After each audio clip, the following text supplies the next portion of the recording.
Well, Sheikh Imran Hosein, what we're witnessing is foreign intervention in Syria and Iraq, and anything else that goes on in the world is blamed on ISIS as well. I mean, Paris. I don't know. Can you give us an understanding of what is unfolding in front of us now? Bismillahir Rahmanir Rahim. Maris, the perspective that I bring to the discussion is that of eschatology. There are others who are political scientists, experts in military affairs, security, and so on, and mine is eschatology. And our perspective is that these events are unfolding in a certain pattern, which are all pointing towards another very big war. But the Judeo-Christian Zionist alliance, which has NATO as its military arm, are targeting Russia, and to the extent that China is allied with Russia, targeting China as well, in order to force their submission to the diktat of the Zionist rulers of the world.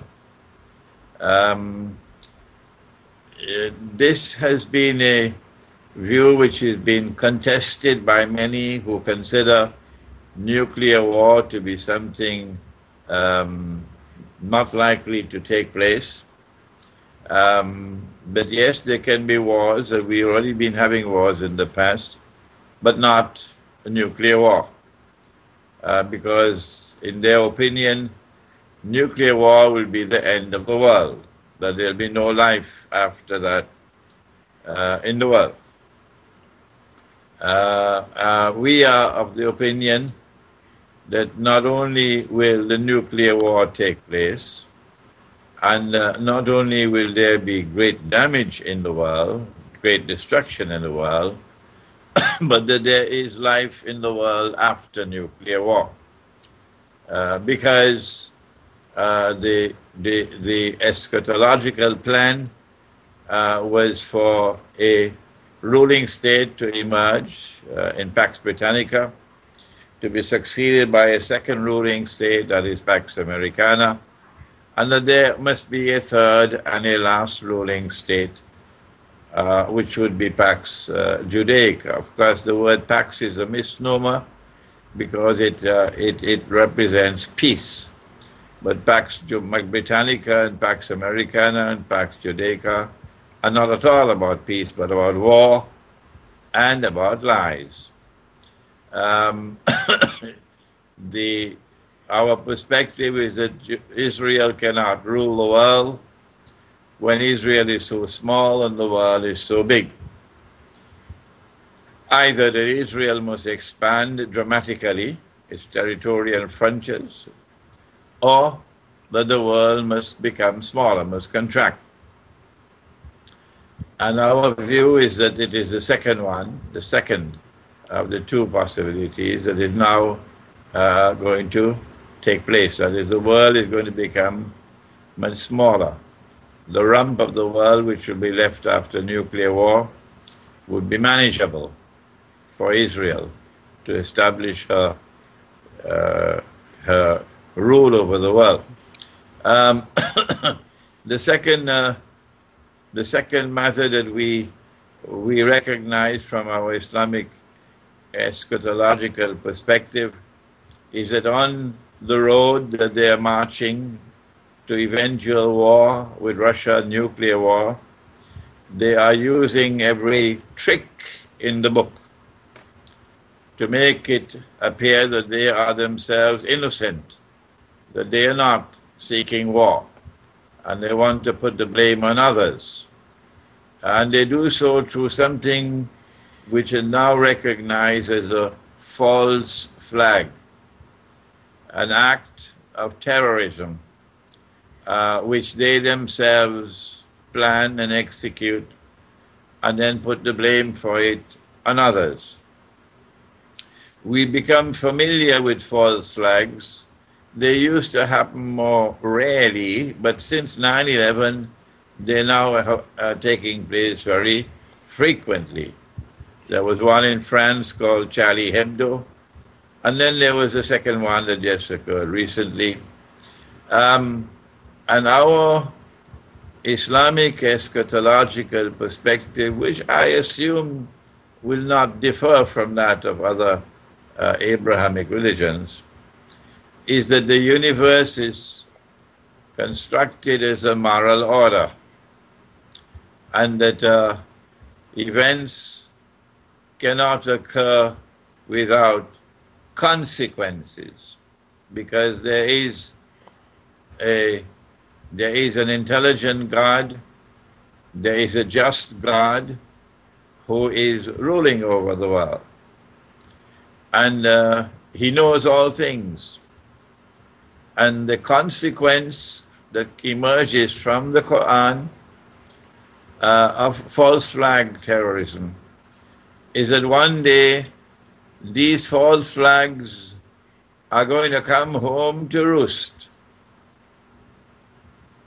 And that is that those who are attempting to deceive mankind by committing acts of terrorism and then putting the blame on others will themselves eventually be deceived. And justice will be done on that day when they will say, well, we didn't do it. Horrendous acts of terrorism that are still to come. But at that time, mankind will blame them for it, because they have paved the way for it with all their false flag acts of terrorism and their deception. And therefore those who today are seeking to deceive will eventually themselves be deceived. I wish the likes of Russia would call out these false flags or hoaxes, but they do not. Why does Russia hold back and not reveal the truth as you do? I cannot answer that question. I am not privy to the thinking of the Russian government. No, I am not privy to that. But I do admire the fact that by and large, in the events which have been unfolding of late, we do not see evidence of the Russian government telling lies. No. We do not see such evidence now. There may have been false flags in the past, yes. There may have been deliberate deception and lies in the past. But we seem to be now living in an era in which the Russian government is being more circumspect and are not telling lies. This is something that we can welcome, because if you speak the truth, eventually people are going to respect you for it. I think they are winning hearts and minds. You know, yesterday, I think it was yesterday, the British Parliament voted to bomb in Syria, and they did immediately, hours later. And I'm British. I fail to understand what Britain's concern is to bomb these people, particularly if you consider this area has been bombed by Western forces for decades, long before ISIS ever appeared. Well, there is a significant difference between the policy of the Russian government and that of the Western Zionist powers. The Russian government received a request from the Syrian government and acted on the basis of that request and responded. The Russian government went to the Russian parliament for a vote to accept the Syrian request for assistance. And so in terms of international law, Russia is in Syria on the basis of law. The British government has no basis of law for entering into the territory of Syria and committing acts that are military in nature. They do not have the permission of the Syrian government. No. They are acting as outlaws. They are in violation of international law. But they don't care. They make the law and they change the law. They establish the law and then they violate the law. They said that they are establishing a monetary system which will have some semblance of integrity, and that the US dollar would be redeemable in gold at the rate of $35 an ounce. This is international law that they established. It's there in the Articles of Agreement of the International Monetary Fund. And the same people who established the law are the same ones who repudiated the law and tore it up. They said, we gave our word, but we don't have to keep our word. And this is their modus operandi. They are bandits. They are people with no moral principles at all. And they are the ones, therefore, who are setting a bad example, while Russia is seeking to conform to the standard of law in all things. A world of difference between the two. You know, I concentrate on geopolitics, but I also take issue with what we call false flags, and many of them are hoaxes. Many of them never really happen. They always seem to coincide with a drill that is going on. San Bernardino had a drill just yesterday. There was a mass shooting. There was a drill in Kenya last week, and people died, and they just didn't warn the people that there was a drill going on at the same time. But people seem very reluctant to call these hoaxes at times when, in fact, they're just crisis actors. They're just paid mercenaries giving false testimony. This is a repetition. History is repeating itself. There's a reenactment now of an epic encounter which occurred thousands of years ago. And history is now repeating itself. In the same way that there were those who were scared of Pharaoh. They were afraid of him. They were terrified of him.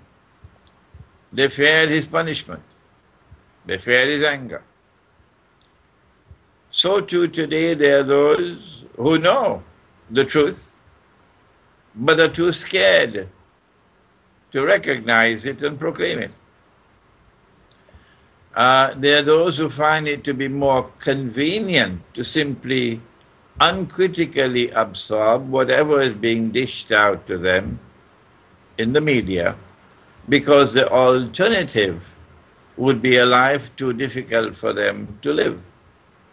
These are a people who have a status equivalent to cattle.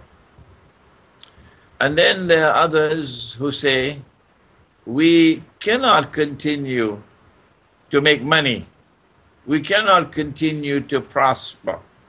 We cannot continue to advance in our work if we stand up against those who are ruling the world.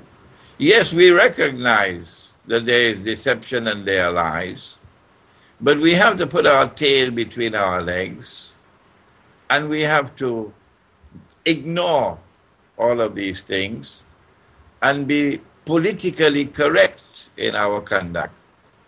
And so there are people who betray themselves and betray their religion, yes, and adopt a way of life that is suitable for them to be able to live in the world and to prosper in the world. These are people who betray. Finally, there are those who have integrity. There are people who choose to live with integrity, and it matters not to them if life becomes difficult, if life becomes dangerous. What is more important to them is to live as a man with freedom than to be a slave. Malcolm X was such a person. And these are the people who are immortal. They will occupy the pages of history, while others remain mere footnotes on the pages of history. You and I, Daniel, Morris, and our listening audience, our viewing audience, we must have in our hearts this firm desire that we want to be people of integrity, that we want to uphold the truth, regardless of the price that we may have to pay. Well, we live in a world where we're all slaves to the money printers. So it really is an act of defiance and a sacrifice to disobey them. I mean, by and large, so many people are saying things strictly because they're on wages to say them. It's a frightening world. I mean, I'm thinking of journalists. Maurice, I have the perception that more and more people in Western civilization are now waking up. In fact, they show more signs of waking up than in our Islamic civilization. And that more and more people in the West are going to stand up firmly and declare themselves to be people who denounce injustice and oppression. Yes. And our duty is to come together, that we must form friendship and alliance with each other in order to combat a common enemy, the enemy who is an oppressor and who telling monstrous lies. So these interviews that you are conducting with me, as they reach many, many people who I have never met, our hearts should now begin to bind together. And we must be friendly towards each other, and we must build friendship and solidarity amongst ourselves, no matter whatever religion we belong to, and no matter where we may be located. Many of them would be in the Western world, speaking the English language that I am now speaking, and come together to build a common front in opposition to oppression and to lies, and to recognize that the biggest oppressor state in the world today is the state of Israel. You know, I would like to ask you, if I may change the subject, why did Turkey shoot down a Russian plane? What did they hope to gain from it? What could have been their reason for doing it? There is a straight line which connects the Ottoman Empire with the state of Turkey. The Ottoman Empire and the state of Turkey have both pursued basically the same policy of hostility towards Russia and hostility towards Orthodox Christianity, while establishing friendly relations and maintaining solidarity with Western Christianity and with the Jews. Turkey has acted in a manner consistent with Turkish policy and consistent with Ottoman policy in being hostile to Russia. It is the large-heartedness of the Russian government. It is the simplicity and integrity and wondrous personality of the Russian leader that they took Turkish hand in friendship and sincerely sought to build a positive relationship with Turkey. Despite 500-600 years of undisguised Ottoman oppression and war, on Russia, despite the fact that Turkey, thanks to Stalin, who was a friend of the Zionists, that Turkey chose to join NATO. And Turkey is a member of NATO, despite the fact that Turkey is in control of the Bosphorus and the Straits of Dardanelles, which allows Turkey to have a stranglehold on Russia's neck. Despite all of these things, Russia reached out to Turkey. And we say to Russia that we congratulate you for having adopted that policy, because it shows you to be a people with good intentions, with good hearts. And now that that policy has failed, because the Turkish leopard will not change its spots, it is now clear that Turkey was acting on the basis of deception rather than sincerity. For example, the South Stream, the pipelines. It is now causing Russia an enormous loss of money to have to stop that pipeline. I don't think Turkey is at all sincere. I think that project is now scrapped, finished, and there's no future for it. The Turkish act of bringing down the aircraft was also meant to try to get Russia to overreact and to build a basis for war, because the Turks are lusting for war. They want to recreate the Ottoman Empire, Neo-Ottomanism. They have the most powerful military force in that entire region. The only power in that region anyway comparable to them would be Israel, nothing else. No one can stand in their way if war begins. And they're just lusting to take over Syria and take over Iraq as they did when the Ottoman Empire existed. And when they take over these territories, it'll become a much safer world for Israel. They want war. That's what they want. And they brought down the aircraft in order to be able to try to provoke Russia. The next reason why they brought down the aircraft was that Putin's profile was growing too strong, too high in the world. Putin was beginning to look good. He was scoring victory over victory. Yes, he made a successful military intervention in Syria, and they couldn't stop him.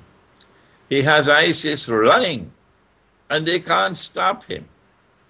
So what they did was to try to make Putin look bad, to bring down the aircraft, and to ensure that Putin cannot respond to them other than with war. Russia is now in a fix. Russia has not been able to respond except with some economic sanctions, but that by itself is not enough if Russian public opinion is to be appeased.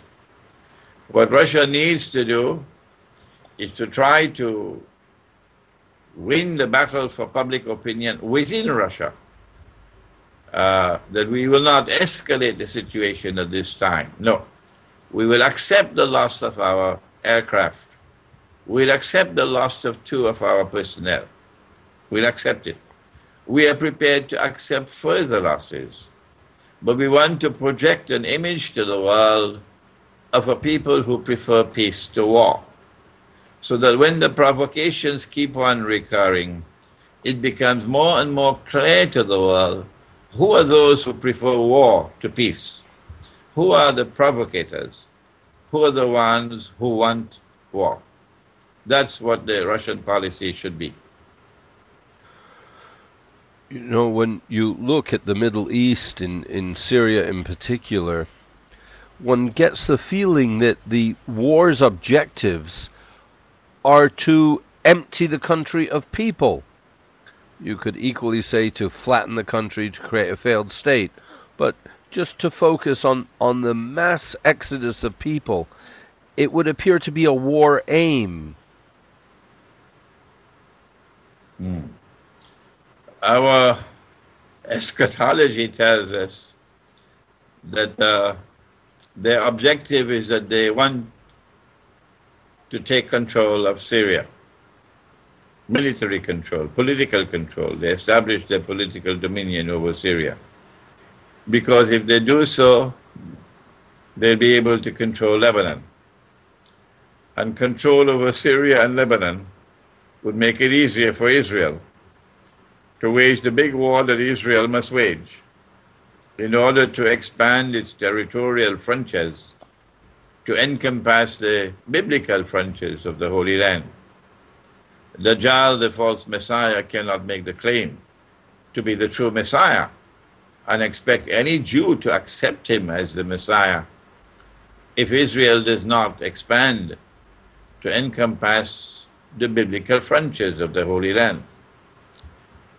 The Quran gives us evidence which makes it clear that those territorial frontiers are false. Someone rewrote the Bible to give those false territorial frontiers. Israel has to wage a big war. We've known that for a long, long time now. And in order for Israel to wage that big war and for it to be a piece of cake for Israel, it would be beneficial for NATO to take control of Libya and for NATO to take control of Syria and Lebanon. It's as simple as that. So it doesn't matter to them if all of Syria has to become refugees. They don't care for that. They don't care for people. What they want is to win their goal of taking control of Syria. Sheikh Imran, I'm not sure of what more to ask you. It's been a tremendous education from you. Is there something you'd like to add? Perhaps I did not inquire? Yes, of course. Our Prophet, Allah's blessings be upon him, has informed us that there's going to be this great war. And that in this great war, 99 out of every 100 who fight in the war will be killed. Conventional war has never killed 99% of combatants. This has never occurred in history. And so there is a war which is coming which will be unlike any other war that mankind has ever known. We say it's going to be nuclear war, war with the use of weapons of mass destruction. Only that kind of war can kill 99% of combatants. Those who are listening to this interview must be aware, must be made aware, this is our duty to them, that such a war is going to disrupt food supplies and supply of water and energy. And if you are living in the big cities of the world, you will be facing a state of anarchy. That is for the remnant of mankind that survived the war. And so you should be preparing to leave the big cities and move to the countryside.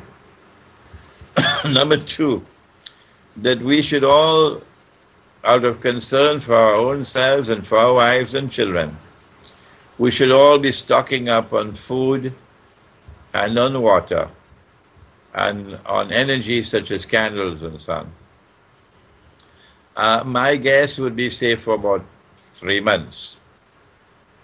Food, I just went myself a few days ago and started buying canned food, which can be preserved for some time. So preserve food which can be preserved.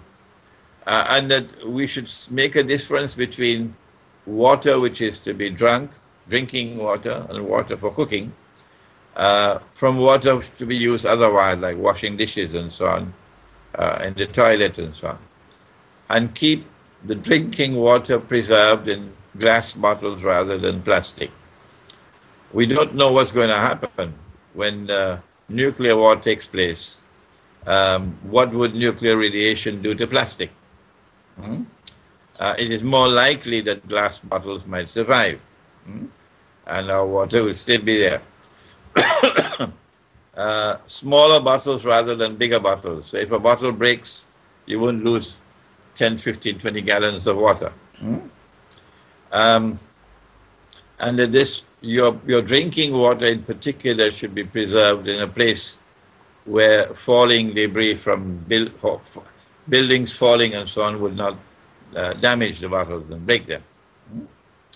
That we should also stock up on food and water and be able to at least survive for, I say, 3 months in the event of nuclear war. I was thinking that perhaps the war may take place in another year or so from now. But I want to warn that it may be earlier than that. It may be earlier than that. When we make these predictions, we always hope that we are wrong. We are happy when we are wrong. But to be fair to those who are listening to us and who have some respect for our judgment, we have to warn that it is possible that the war can be earlier than a year from now. What happens after nuclear war is important. It's not just a question of survival of nuclear war. It's about events which will follow the nuclear war. And Maurice, through your interviews, I've been able to alert people who otherwise would not have known it, that Islamic eschatology has informed us about the conquest of Constantinople, which will follow the Great War. It is true that Christian eschatology also has the conquest of Constantinople, but not as firmly as it is located in Islamic eschatology. If the conquest of Constantinople is to take place, there is going to be civil war in Turkey. The conquest of Constantinople cannot take place without civil war in Turkey.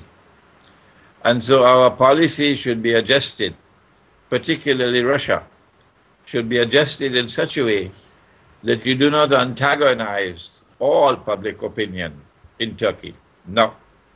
That you try to win over the public opinion in Turkey, which is anti-NATO. I have been trying to alert the Russian government to this.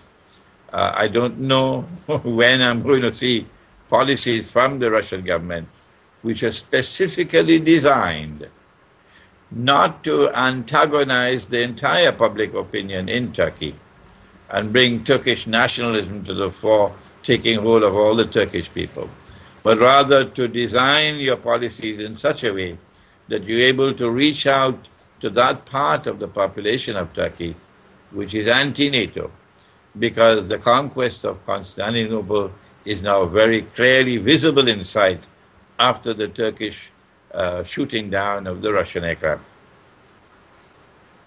I hear voices of moderation from Russia, not putting all the Turkish people as enemies, which is similar to what you're saying. Sheikh Imran, shall we stop there? Thank you, Maurice. I'm glad for this chance to be able to share my views through you to all your viewing audience. Well, we're thrilled and delighted. Thank you so much for your time. Okay, Maurice. Okay. Goodbye. Bye-bye. Okay.